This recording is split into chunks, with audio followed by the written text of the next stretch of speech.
Boa tarde a todos. Sejam bem-vindos para mais uma palestra da Fraternidade Espírita de Aldeia. Hoje eu estou dirigindo hoje, né? Temos o prazer de ter o nosso amigo Rafael, né, para fazer a palestra de hoje. E o tema, né, o tema que ele vai apresentar se chama Liberdade Natural, o Livro dos Espíritos.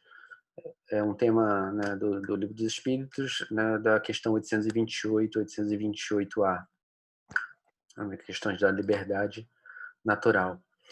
Bom, antes de começar, queria convidar todos a fazer a prece inicial.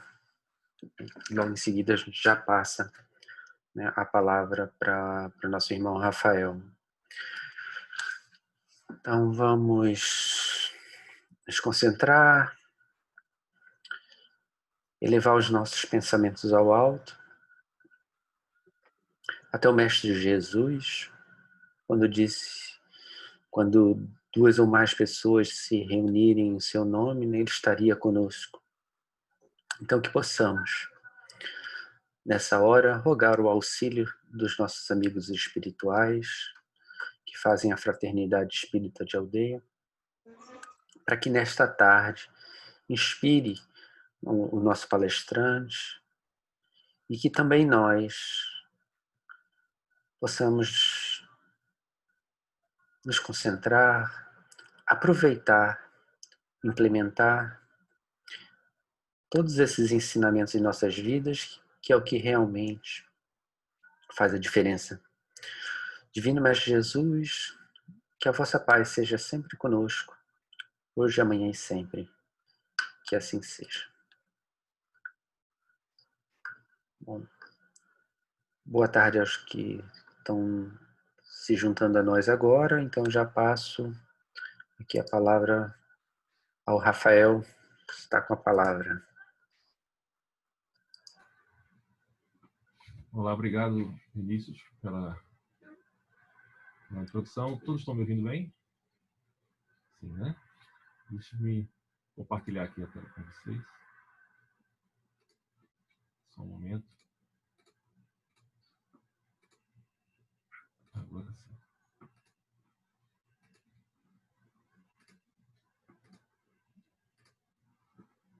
O tema de hoje, né, que a gente vai conversar, na verdade, seria bom se fosse uma conversa, mas a condição fica mais difícil, né?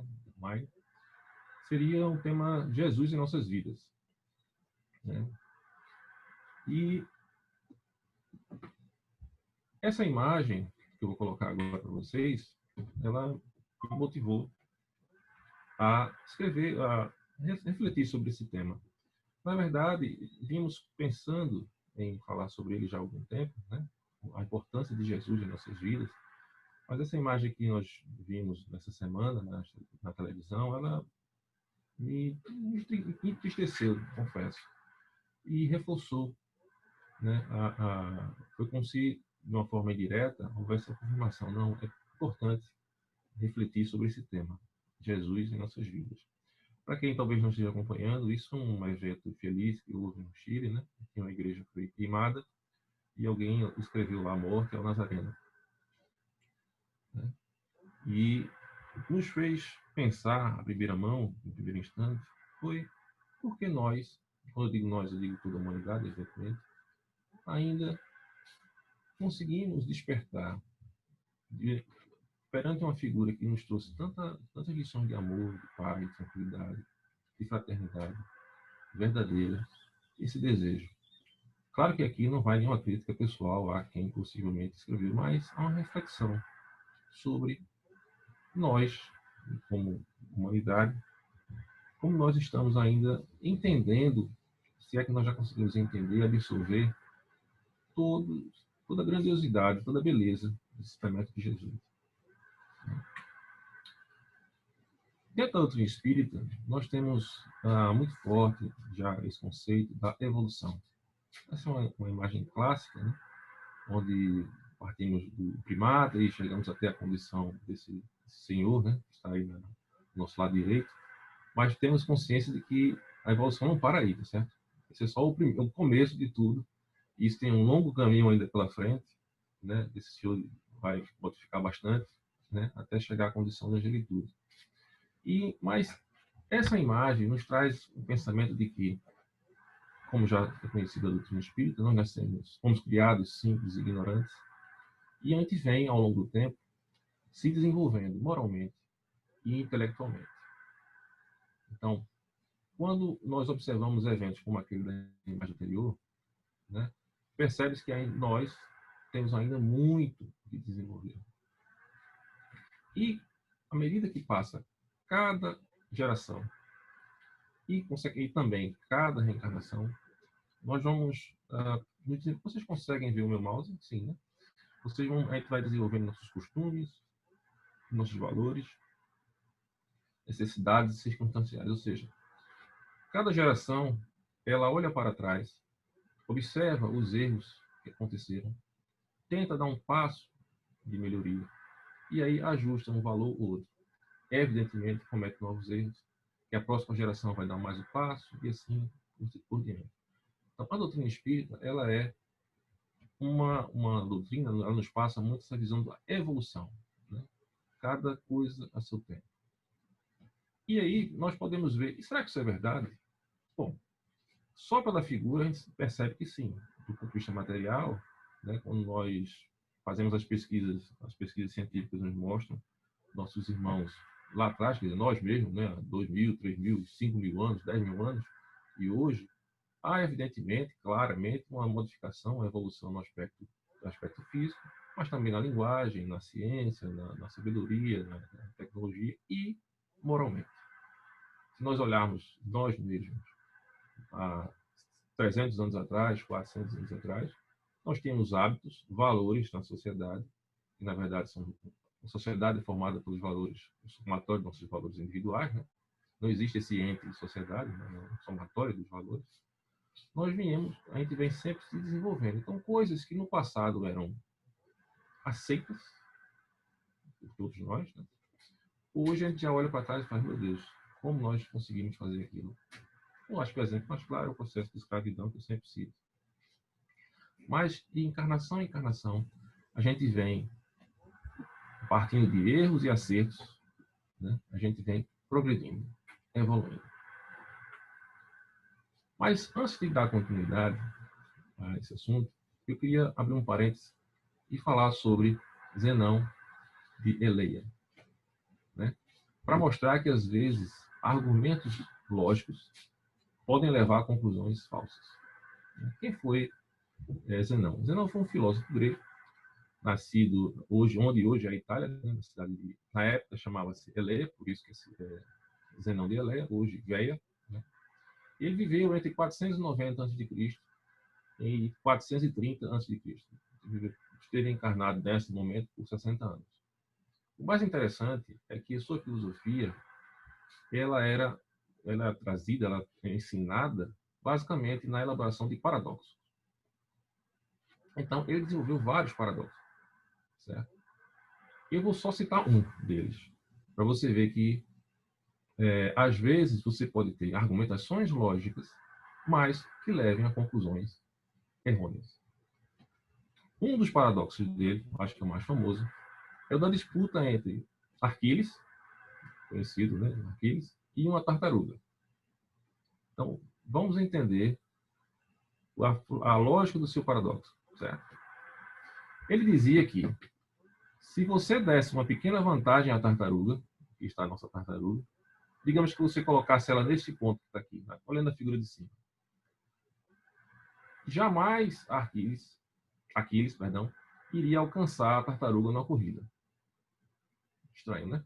Mas qual era o pensamento dele? Veja bem.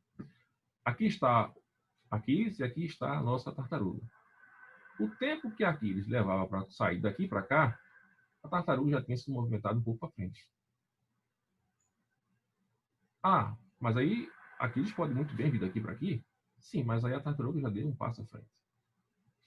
Então, dentro do paradoxo que ele criou, não importasse por quanto Aquiles corresse atrás dela. O tempo que Aquiles levaria para chegar até a tartaruga, ela teria dado um passo para frente. Então, mesmo tendo espaços distâncias cada vez menores, sempre existiria um espaço entre Aquiles e a tartaruga, né? Na lógica dele.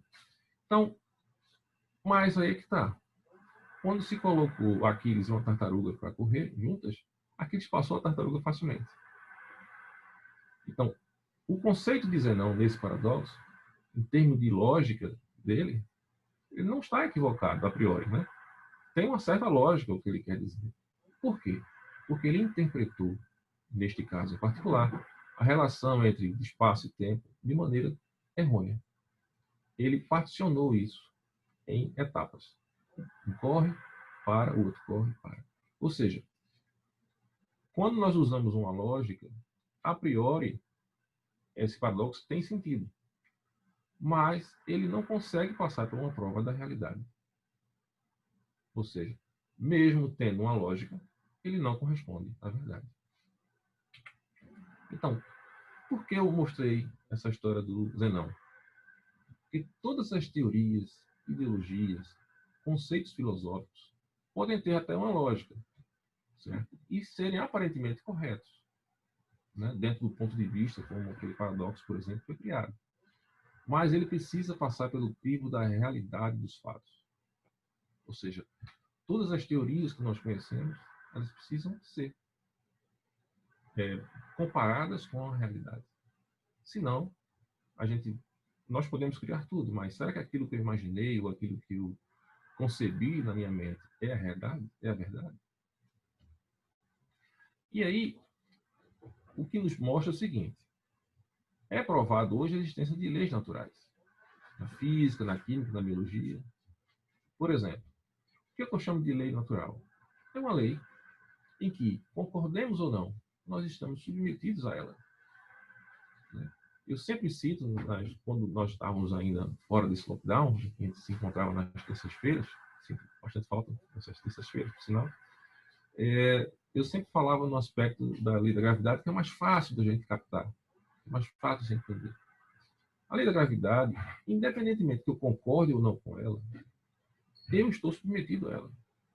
Então eu não posso amanhã dizer assim, eu não concordo mais com ela, eu vou subir nessa árvore aqui e vou sair voando. Eu posso querer fazer isso, mas essa lei natural vai me fazer ir para o chão rapidamente, certo?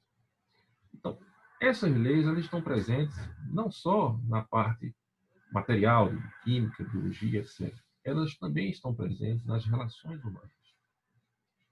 Há eventos em que concordemos ou não, ou que a humanidade já esteja pronta para assimilar isso ou não, ela se faz presente.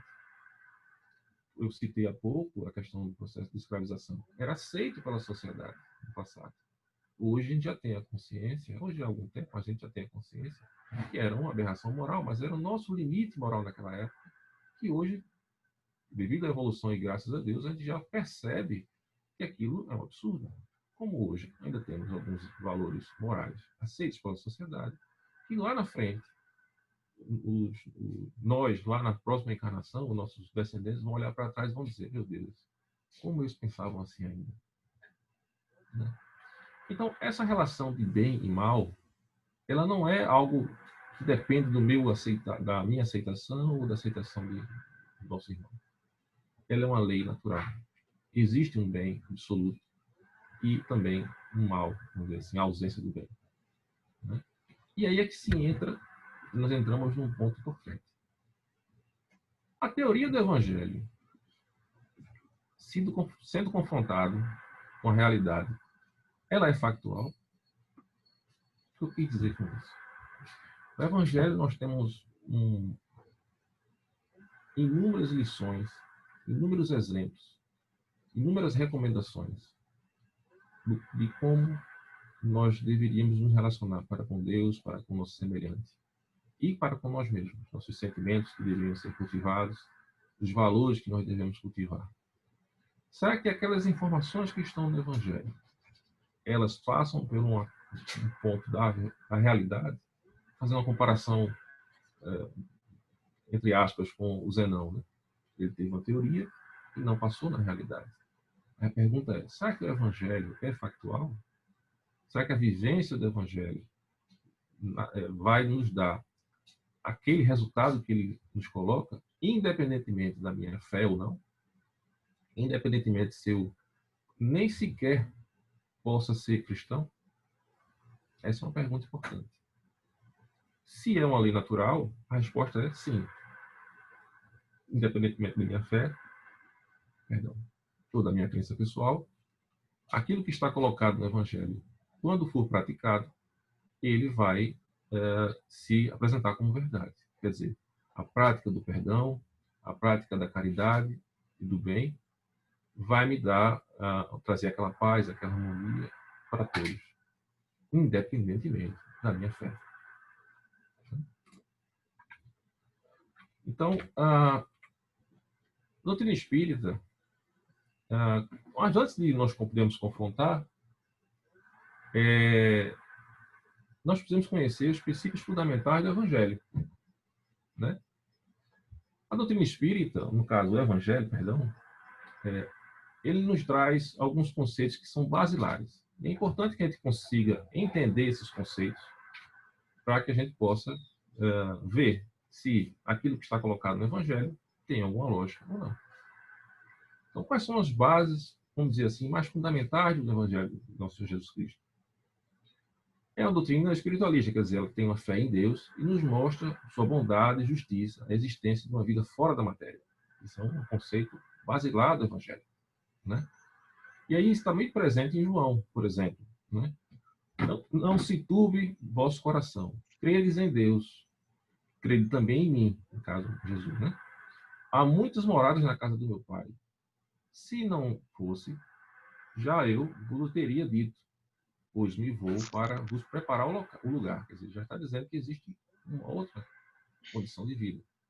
Depois que me tenha ido, e que vos houver preparado o lugar, voltarei e vos retirarei para mim, a fim de que, onde eu estiver, também vós, aí estejais.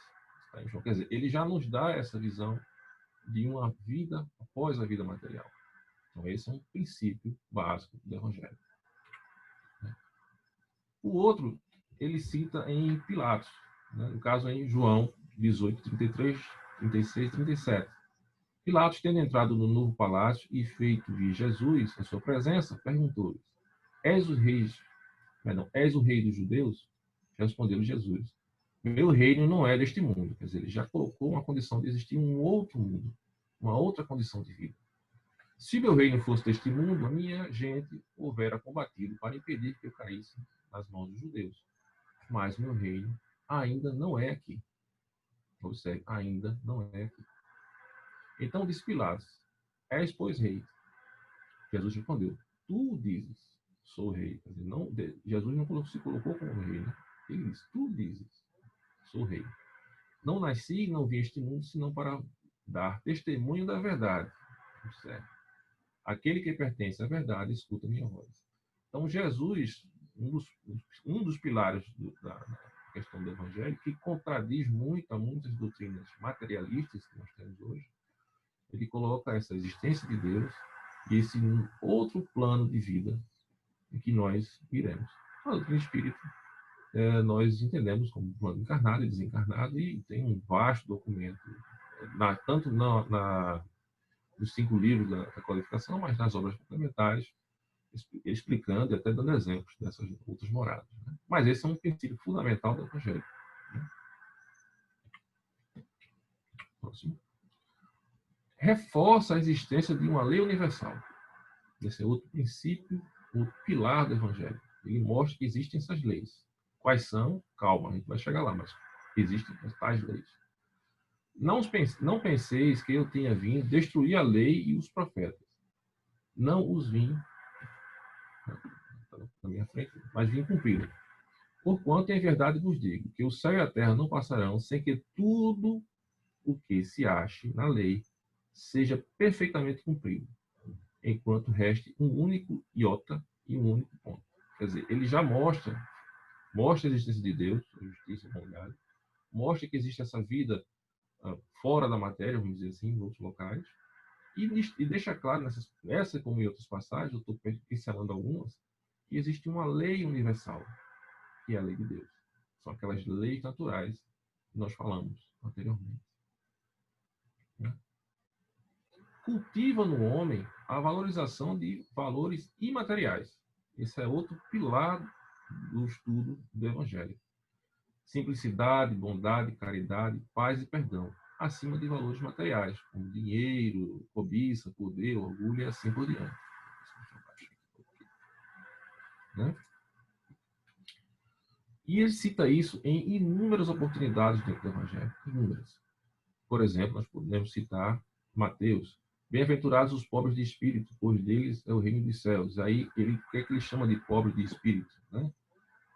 Pobre de espírito, Jesus entende como os baldos de inteligência, mas os humildes, tanto que diz para ser este o reino dos céus, e não para os orgulhosos.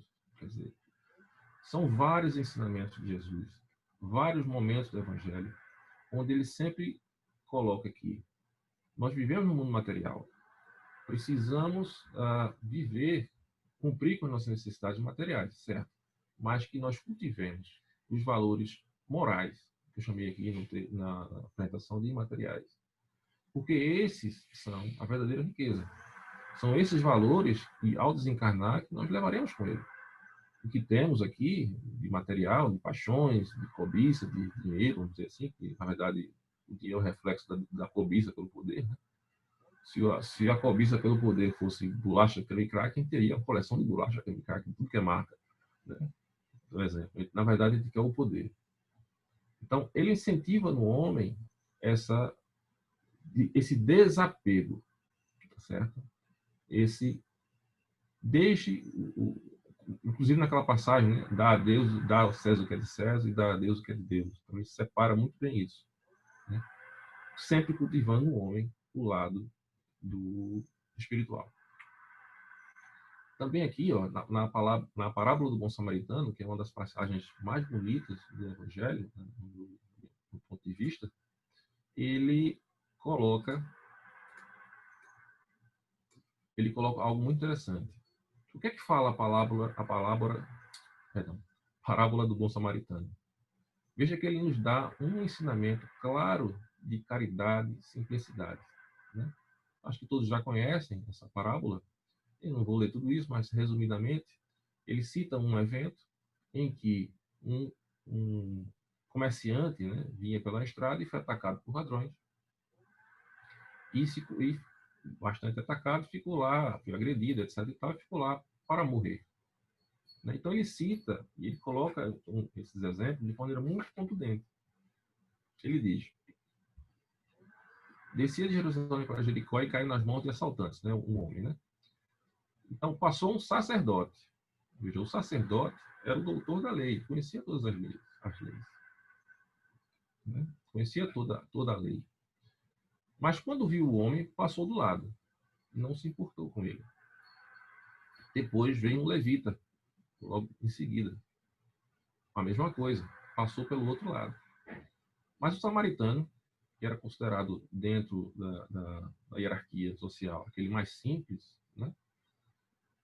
Ao ver o homem naquela situação, foi tomado de compaixão, parou e resolveu ajudá-lo. Ou seja, com esse ensinamento, com essa parábola, Jesus estava colocando para a gente assim, de maneira muito clara, por exemplo, da caridade, do amor ao próximo, da preocupação. Então, isso também é um pilar, vamos dizer assim, um princípio fundamental do Evangelho. A busca por privilegiar valores imateriais, simplicidade, bondade, caridade, paz, perdão, né? Acima do que os valores materiais. Né? Convida a humanidade a uma reflexão profunda de seus valores. É o outro pilar do Evangelho, vamos dizer assim. Né? Como eu já disse, aqui eu estou citando uma passagem específica, mas existem inúmeras passagens em que Jesus coloca isso para a gente, né? Em João 8, de 3 a 11, ele diz: Jesus, porém, abaixando-se, entrou a escrever na terra com o dedo, como que continuasse a interrogar. Esse caso aqui, na verdade, é o caso daquela mulher que foi pega em adultério, né? Ela foi pega em adultério, e os homens, pela lei antiga, né, a lei de Italião, se não me engano, eles teriam o direito, eu falei, né, sobre a questão da moral, né, dos valores que eram aceitos pela sociedade, isso é um caso típico agora, eles teriam o direito de matá-la por apedrejamento. Então isso era aceito pelaquela sociedade, apesar de que hoje nós entendemos que é um absurdo, certo? Então ele disse, naquele momento: aquele entre vós que estiver sem pecado, que atire a primeira pedra. Ou seja, ele fez com que aquelas pessoas que naquele momento tinham esse desejo, talvez por um dever na sua capacidade de cumprir a lei, ou talvez por um prazer de fazer aquilo, não me cabe, não tem nem como julgar isso, não é o caso aqui, mas ele fez com que aquelas pessoas parassem, refletissem, olhassem para si e pensassem: eu cometi algum pecado? Se eu cometi, como é que eu posso agora matar essa mulher por ela ter cometido um erro, né? E outra coisa importante que ele fez, ele não só convidou aqueles que estavam lá querendo praticar aquele crime a refletir, ele também não perdeu a oportunidade de dar um ensinamento com amor para aquela moça, aquela mulher que cometeu um erro. Ele não disse que ela teria alguma justificativa por ter feito aquilo. Ele não a condenou, evidentemente, certo? Ele não a agrediu, obviamente, mas ele, fora ensinar os outros, convidando-os a olhar o seu espelho moral, ele ele aproveitou a oportunidade para ensinar ela, para ensinar ela que vá e não peques mais. Então ele disse a ela: olha, aquilo que você fez não foi correto. Vá, mas não faça aquilo novamente. Então, os pilares são, nós vimos até agora, né? A existência e a certeza da existência de Deus, né, da sua justiça e verdade, a existência de uma vida fora da matéria, o outro pilar muito grande, a comprovação e reforçar que existem as leis espirituais, certo? Ele veio cumprir a lei, certo? Então existem leis que regem o universo, nas relações entre irmãos, nas nossas relações para com Deus, que independentemente que eu as conheça ou que eu concorde com elas, eu estou submetido a elas. Quando eu digo eu, nós, né? Toda a humanidade. Isso é muito importante, né, que a gente entenda isso. E, fora isso, nos convida sempre no Evangelho a termos um olhar para o nosso espelho moral, né, para ver aquilo que nós somos, vamos dizer assim. Quem nós somos? Como é que você pode se observar, se analisar, né? Então, o Evangelho também nos convida muito a isso, certo? Outro exemplo do que foi dito sobre o espelho moral: vemos o argueiro no olho do outro. Nós vemos os defeitos dos nossos semelhantes. Mas, às vezes, nós temos um defeito muito maior, que nos passa despercebido, entre aspas. Nós, às vezes, não queremos ver, e muitas vezes nós não temos a consciência disso. Isso é interessante também, né? Então, vemos o argueiro no olho do outro, mas não vemos a trave no nosso. Então, quando nós pegamos, tem outras informações, evidentemente, do Evangelho, mas quando a gente pega o Evangelho de nosso Jesus Cristo, nós podemos colocar esses pilares como a base da nossa formação moral, né, que chama-se formação moral judaico-cristã, né, sobre o cristianismo especificamente. Mas o que nós estamos tentando levantar e trazer para a reflexão de todos nós na tarde de hoje é que essas leis colocadas no Evangelho, será que elas vão agir sobre nós, independentemente da nossa vontade, nossa crença, ou depende apenas de uma crença? Por que eu levanto isso? Porque em algumas oportunidades, pessoas próximas, conversando comigo, disseram o seguinte: não, Rafael, a religião X, religião é apenas uma folha onde eu tenho aqui regras do que devo fazer e como eu devo fazer, e eu acredito não ou não. ele relativizou a religião, certo? O que nós estamos conversando aqui e levantando esse pensamento é que, será que o evangelho é isso? Ou, na verdade, não. O evangelho são leis naturais, certo? São filosofias, regras que, independentemente da minha vontade, elas se fazem presentes. Esse é o grande questionamento que eu estava tentando conversar na tarde de hoje. A gente vai chegar lá na frente com essa conclusão, certo? Um outro exemplo... sim, aqui houve um slide trocado, isso já foi falado, certo? E aí é que entra uma expressão muito importante, certo? Que nós ouvimos constantemente. É a expressão que está em João, no capítulo 1, no versículo 29. A expressão, eis o Cordeiro de Deus, aquele que tira o pecado do mundo. Essa expressão está correta? Eu já coloquei a resposta embaixo. Né? Sim. Mas como é que isso se procede? Nós temos profundo respeito por outras visões. Né? É preciso primeiro entender a frase, entender o contexto em que ela foi escrita ou dita. Né? Porque no Antigo Testamento, antes, os povos tinham o hábito de oferecer sacrifícios de animais, por exemplo. Antes era até de humanos, né? Não nesse momento. Sacrifício de animais para agradar a Deus. E o animal preferido, ou melhor, o mais utilizado era o cordeiro. O cordeiro era colocado nos templos como elemento de sacrifício, porque a crença reinante na época era que isso era agradável a Deus. Então, vamos fazer um agrado ao nosso Deus, vamos matar um cordeiro e colocar lá no altar. Então, quando ele colocou o Cordeiro de Deus, né, ele simbolizou que Jesus era esse cordeiro que tiraria o pecado do mundo com o seu sangue, pelo seu sacrifício. Mas quando a gente, à luz da doutrina espírita, certo? E já à luz de alguns séculos que se passaram, né? Mas por como Jesus tiraria o pecado do mundo? Né? Certa feita, eu estava conversando com um colega que era evangélico, que foi uma conversa maravilhosa, né? Eu tenho amigos e pessoas próximas das mais variadas religiões, ou sem religiões também, sem religião, ateu. E nessa conversa, ele me perguntando, eu fiz... Imaginemos agora se todos nós praticássemos o evangelho de nosso Senhor Jesus Cristo. Todos nós, sem exceção. Haveria pecado no mundo?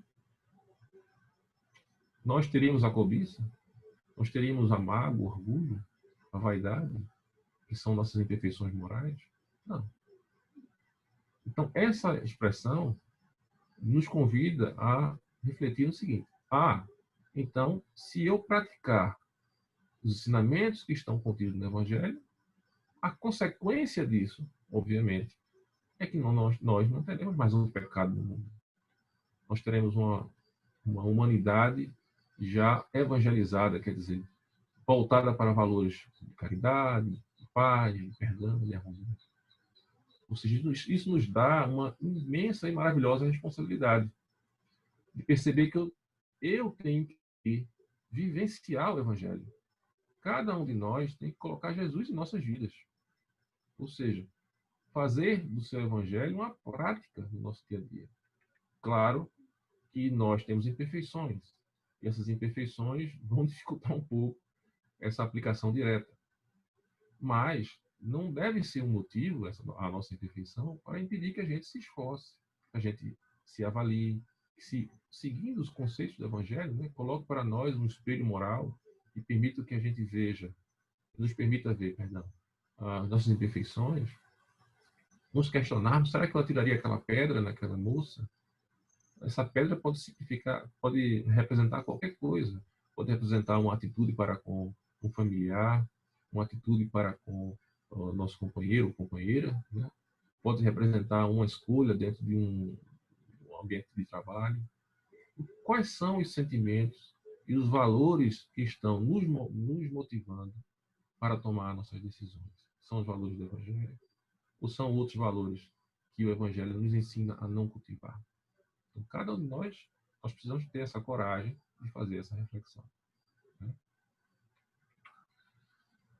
E aí, agora eu posso começar a responder aquela pergunta que nós fizemos lá atrás. Os ensinamentos do Evangelho são factuais? Ou seja, independentemente de minha crença, se a prática do Evangelho for realizada, as consequências são aquilo que está proposto no Evangelho, quer dizer, a paz, a harmonia, a tranquilidade. E aí, pincelando na internet, achei essa publicação da revista Galileu de 2014, em que ele cita 8 razões pelas quais o perdão faz bem para a saúde. Ou seja, o perdão é um dos itens do Evangelho. Perdoar os inimigos, amar os inimigos. Então, Jesus nos convida várias vezes dentro do texto à prática do perdão. Certo? E aí, essa matéria foi interessante porque foram realizadas pesquisas não religiosas por revistas científicas e que chegaram às suas conclusões. Então, vou citar, é rápido, são as 8. Certo? Primeiro, perdoar incondicionalmente, como proposto no Evangelho, pode fazer você viver mais.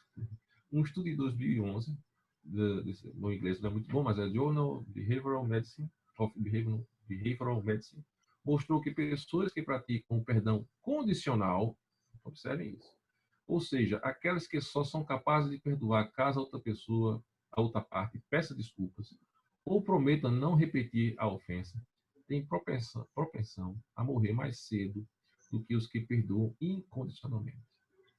São pesquisas científicas, não é pesquisa religiosa. Os pesquisadores explicaram que o pedido de desculpas pode ajudar a dar um arranque no processo, mas se for indispensável, as chances para um perdão verdadeiro diminuem muito. Aqueles que causam uma ofensa nem sempre vão satisfazer tais condições, e a parte ofendida não tem o poder de fazer com que ocorra. Ou seja, uma pesquisa científica comprovando, e olhe que ela não é religiosa, repetindo, comprovando que aquele perdão incondicional que Jesus coloca no seu Evangelho nos traz um benefício imenso para a nossa própria vida. E é interessantíssimo como as conclusões que chegaram nessa pesquisa são coerentes e corroboram o Evangelho. O segundo, perdoar te deixa menos nervoso. Está cronicamente nervoso causa efeitos na pressão arterial e no batimento cardíaco. Enquanto perdoar de verdade pode levar a uma redução do estresse e, portanto, a conter o nervosismo. Outra pesquisa que comprova os benefícios do perdão. Certo? Essa foi publicada em 2001 no Ciência Psicological, um português maldizido, né? Certo? Mas o importante é que, mais uma evidência de que a aplicação, e olha que eu estou citando apenas o perdão, todos os temas e itens que são colocados no Evangelho, né? O perdão, apenas um deles. Terceiro, melhora a saúde em todos os sentidos, até o sono. Perdoar alguém é um verdadeiro remédio que atua nas instâncias que vão desde a qualidade do sono até a fadiga. Né? Então, outro artigo que comprovando a questão do perdão. 4. Fazer as pazes te ajuda a perdoar a si próprio. Olha que interessante. Perdoe a si mesmo. Né?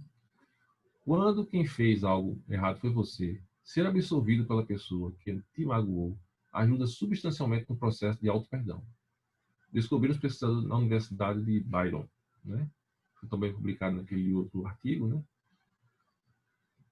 Descobriram que quem pede perdão tem maiores condições de perdoar a si mesmo, corroborando o Evangelho. Né? A ciência, que está começando a olhar para esse lado, estou tirando, claro, toda a questão da codificação espírita, falando da ciência, né, no sentido acadêmico, né, ela começou a olhar para esse lado e está chegando a conclusões que corroboram o Evangelho, independentemente da fé. É uma lei natural, certo? Independentemente da crença. E seu coração agradece. O principal motivo é que a prática da indulgência se mostrou capaz de diminuir a pressão arterial em diversas pesquisas. Uma pesquisa também em 2011, publicada pelo Personal Relationships, mostrou que quando a pessoa perdoa a outra, veja, quando uma pessoa perdoa a outra, ambas apresentam redução na pressão arterial. Muito interessante. Se eu perdoo uma pessoa que teoricamente me fez mal, não só eu, mas ela também recebe essa energia do perdão. E ambas têm uma redução da pressão arterial. Tá certo? Sexto, pode-se trazer benefícios ao sistema imunológico. Uma pesquisa apresentada no encontro em 2001 descobriu o comportamento que portadores de HIV que perdoaram de verdade, verdadeiramente, alguém que havia magoado, apresentaram maior nível de células CD4. Eu não sou médico, mas acredito que essas células ajudem no combate à imunidade. Certo? Então, você vê outro benefício causado pelo perdão. Verdadeiramente. O perdão verdadeiro. Certo? Sétimo, pode fortalecer o seu relacionamento depois de uma traição. Eu coloquei aqui, né? Mas também faz parte, tem um estudo falando sobre isso. Né? E o oitavo, quem perdoa pode se proteger do estresse a longo prazo. Possui uma habilidade de perdoar, prediz uma saúde positiva, tanto mental quanto física, de acordo com um estudo publicado este ano, no caso de 2014, no mesmo jornal lá, Journal of Health Psychology, acho que é isso. Então, veja bem, foram 8 pesquisas realizadas no âmbito da ciência. A ciência começou a olhar para esse lado. E estão corroborando o que está no Evangelho desde há 2020 anos. Né? Esses conceitos. E aqui, observem, nós pregamos apenas o perdão. Então, sim, os ensinamentos do Evangelho, aquilo que está colocado lá no Evangelho, todas as vezes que a ciência tem olhado para ele e feito uma pesquisa, eles são factuais. Não são uma teoria do Zenão, um paradoxo do Zenão. Independe da nossa crença, independe da nossa fé. Elas são leis naturais. Certo? De uma forma ou de outra, nós somos conduzidos pelo aprendizado, nas encarnações e encarnações, a praticar e viver verdadeiramente os ensinamentos do nosso Senhor Jesus Cristo, colocando Jesus na nossa vida. Então, a resposta é sim, né? Como já foi dito.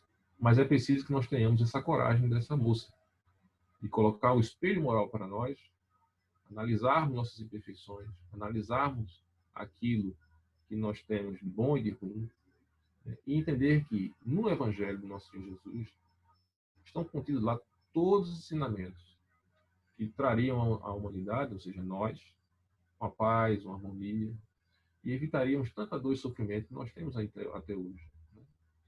Em todos os aspectos. Né? Então, meus irmãos, que a gente possa sempre ter o Evangelho verdadeiramente como um norte nas nossas vidas. Mesmo que na sociedade de hoje, ou nossas pessoas mais próximas, ou que sejam nós, né, nossas imperfeições, nos convidem a uma prática que seja contrária ao Evangelho, mas que a gente nunca perca, a gente se esforce, porque é um esforço, né, para nós ainda, nesse nosso nível moral, a gente se esforce sempre em, na hora que tivermos uma dúvida por que caminho seguir, qual decisão tomar, busquemos no Evangelho. Porque lá é o manual de instrução da vida. Okay? Então, por hoje foi só. Muito obrigado. Fiquem todos com Deus. Muita paz.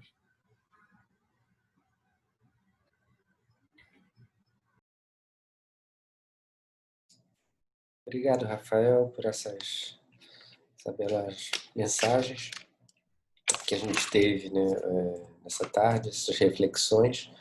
E lembrando, né, você falando, eu me lembrei como certa vez um palestrante, Haroldo, né, ele falou, citando as palavras de Divaldo, que aquelas leis, né, que o Evangelho traz, as parábolas e tudo mais, são leis que valem para o universo inteiro, né?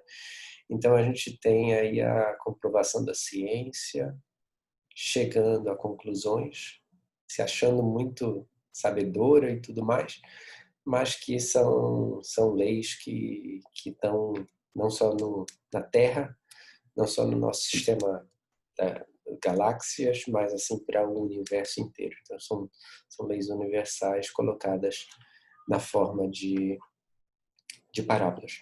Bom, gostaríamos de agradecer mais uma vez, né, pela palestra, e vamos então elevar os nossos pensamentos numa prece, de agradecimento, que nesse momento, Senhor,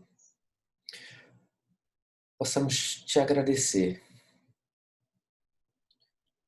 que possamos rogar auxílio para todos aqueles que necessitam, que passam por dificuldades de saúde, dificuldades de toda ordem, mas também, Senhor, que possamos lembrar daqueles que fazem sofrer, daqueles que necessitam do perdão e que vão necessitar do perdão. Divino Mestre, que possamos orar não só por aqueles que sofrem, mas pelos que fazem, pelos responsáveis, Senhor. Muitas vezes estão esquecidos, como Tu mesmo nos ensinaste a orar pelos vossos inimigos. Divino Mestre, assim, nesse sentimento de gratidão, que possamos dar por encerrado os trabalhos da Fraternidade Espírita de Aldeia na noite de hoje. Que assim seja. Obrigado, gente, por acompanhar-nos. Desejamos a todos uma feliz tarde e até a próxima semana. Obrigado.